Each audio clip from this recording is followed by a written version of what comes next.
আমার বিয়েতে কি খাইছিল না খাইছিল আমার এখন মনে নাই, অত রাত্রে বিয়ে হয়েছিল, বিয়ের পরে আর কি খেয়েছি না খেয়েছি।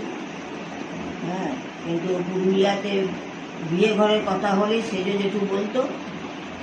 হ্যাঁ, বিয়ে বাড়িতে আমরা অনেক বিয়ে বাড়ি গেছি, আমার অনেক বয়স হলো। পেন্টুর বিয়েতে পেন্টুর শ্বশুর যা খাইয়েছে আমাদের মনে থাকবে।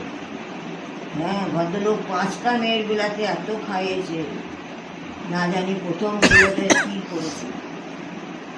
পুরুলিয়াতে বিয়ে বাড়ির কথা হলেই সেজে জেঠু বলতো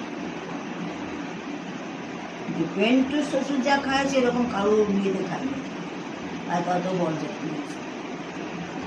ভদ্রলোক এত আয়োজন করেছে। ক রকমের মিষ্টি হয়েছিল?